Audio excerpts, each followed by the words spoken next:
नमस्कार दोस्तों, स्वागत है आपका मेरे चैनल पर। तो आज जिस टॉपिक के बारे में हम पढ़ने वाले हैं उसका नाम है शेर शाह सूरी का प्रशासनिक ढांचा, या उसका जो प्रशासनिक कार्य है वो किस किस तरह बटा हुआ था विभागों में। सबसे पहले शेर शाह सूरी ने एक सबसे मजबूत और स्थायी सेना का नेतृत्व किया, उसको स्टैब्लिश्ड किया। जो आर्मी थी, लगभग तीन तीन 3.5 लाख की आर्मी बताई जाती है, और सेना में उसने जो सैनिकों को है वो भर्ती करना शुरू किया था। उस समय सैनिकों को जो है नगद वेतन दिया जाता था, और जो उसके सेना में सैनिक होते थे उनको 3 घोड़े रखने की पूरी इजाज़त दी जाती थी। दूसरी बात है इसमें सैनिकों को अनुशासन में रखना और उन्हें कड़ा प्रशिक्षण देना। उस समय ऐसा कहा जाता था कि जो व्यक्ति या जो सैनिक एक बार शेरशाह सूरी के आर्मी में एक बार चला गया तो वो बहुत ज़्यादा हाईली ट्रेंड होके वापस आता था, क्योंकि उसने अपने जो राज्य का, जो बिहार में जब वो रहता था शेरशाह सूरी, तो उसने अपने राज्य और संगठन को बहुत ज़्यादा मजबूत किया था। इसमें उसके महत्वपूर्ण सैनिक भी शामिल होते थे। इसके अलावा उसने एक बहुत ही अच्छी गुप्तचर व्यवस्था बनाई जो कि आगे जाकर उसको बहुत ज़्यादा हेल्प की। बाकी इसमें ये है कि जो इसका थर्ड पॉइंट है, दाग और हुलिया की प्रथा उसने अपनाई। जो सैनिक होता था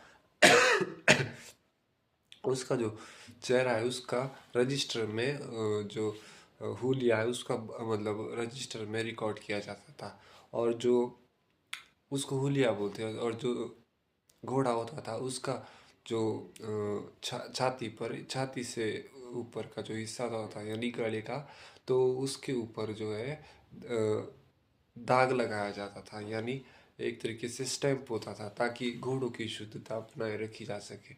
होता क्या है, जब आप किसी जंग में उतरते हैं ना, तो आप दुश्मन के सैनिकों को, घोड़ों को भी पकड़ लेते, तो इससे आपको पता नहीं चलता कि आपकी आर्मी का घोड़ा कौन सा है, और जो दुश्मन के सैनिक का घोड़ा है वो कौन सा होता है। तो उसमें पता नहीं चलता था, तो उसने दाग और हुलिया की प्रथा प्रमुख रूप से अपनी सेना में और अपने राज्य में सैनिकों के लिए विशेष रूप से आरंभ की थी। बाकी इसमें है अनुशासित बाजार नियंत्रण नीति को अपनाना। शेरशाह सूरी ने पहली बार एक ऐसा सिस्टम लागू किया बाजार के ऊपर, जिससे जो है बाजार की जो नीति होती थी या जमाखोरी होती थी, सूदखोरी होती थी, तो वो बहुत ज़्यादा जो है वो चीज़ रुकने लगी, क्योंकि आप चाहोगे कि आपके राज्य में कोई गलतफहमी ना फैलाए या कोई मिस इन्फॉर्मेशन ना कर सके। तो उसने ये चीज़ अपनाई कि जो बाजार जितना व्यापारी ने तोला है उतना ही जो है उसको दिया जा सके ग्राहक को। अगर ऐसा नहीं होता था तो शेरशाह सूरी के समय में एक जो ट्रेवलर है, तो कहा जाता था कि अगर माप या तौल की इकाई जो है वो बराबर नहीं होती थी, तो उस व्यक्ति का जो मांस है वो उसमें तौल दिया जाता था, जो कि कंडा होता है जो तौलने का।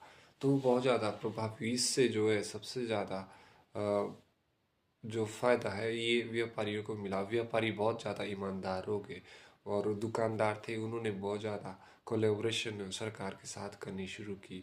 और जो जो अनाज की खेती होती थी या जो सरकार उस समय अनाज खरीदती थी वो अपने पास रखती थी, फिर उसको जो है डिस्ट्रीब्यूशन किया जाता था आगे, अनाज क्या बोलते हैं, किसानों में, मजदूरों में। फिर इससे चीज़ होती है कि जब केंद्र के पास काफ़ी शक्ति आ जाती है नियंत्रण की, तो आप उस चीज़ को, जो डिस्ट्रीब्यूशन की शक्तियाँ हैं, उसको आप काफ़ी हद तक कंट्रोल कर पाते हो। जैसे आज आज भी वही बाजार नीति है। बाकी जो शेरशाह सूरी द्वारा प्रमुख सुधार कार्य किए गए या उसके द्वारा प्रमुख सफलताएं अर्जित की गई, वो एक है दिल्ली से लाहौर तक एक राजमार्ग बनवाया गया, जिसे ग्रैंड ट्रंक रोड कहा जाता है। ये ऐसा है कि जैसे मान लीजिए आपकी जो राजा है, तो राजा अपने लिए एक राजमार्ग का निर्माण करता है, NH हाईवे। तो उस उस इलाके से होते हुए जो है वो आप व्यापारिक मार्गों के होते हुए आगे जाएंगे। जैसे लाहौर हो गया, बीच में कराची पड़ता है, इस्लामाबाद पड़ता है। तो इससे जो व्यापारी थे उनके लिए जो सड़क का निर्माण है वो किया गया। बाकी सुविधा के लिए जो है, व्यापार के लिए, आगे बढ़ने के लिए, जो कॉमर्स होता है, ई कॉमर्स होता है, उस चीज़ को आगे बढ़ाने के लिए किया गया। बाकी मैं आपको इस चीज़ में ये बताऊंगा कि जो उस समय भा ये जो का टैक्स था वो 1:6 लिया जाता था। टैक्स पे हम इसमें नहीं जाएंगे क्योंकि फिर ये वीडियो तब बहुत ज़्यादा लंबी बन जाएगी। उसके लिए तब मैं आपके लिए एक अलग से वीडियो बना के लाऊंगा। और जो इसमें एक कह सकते हैं कि अ, जो सेना के जो अधिकारी थे या सैनिक थे उनके पदों की उन्नति की गई। जैसे मान लीजिए मैं शेरशाह सूरी हूँ। मैं दूसरे सैनिक को पहले एक सैनिक बनाऊंगा, फिर आगे उसको सूबेदार नियुक्त करूंगा। आगे फिर उसके ऊपर जो है उसका जो पद है वो आगे बढ़ता रहेगा। फिर वो 3 घोड़े रख सकता था, 4 घोड़े रख सकता था। और एक सैनिक को औसतन जो हर साल है लगभग 4,000 सोने के सिक्के दिए जाते थे। उस समय दिनार होते थे।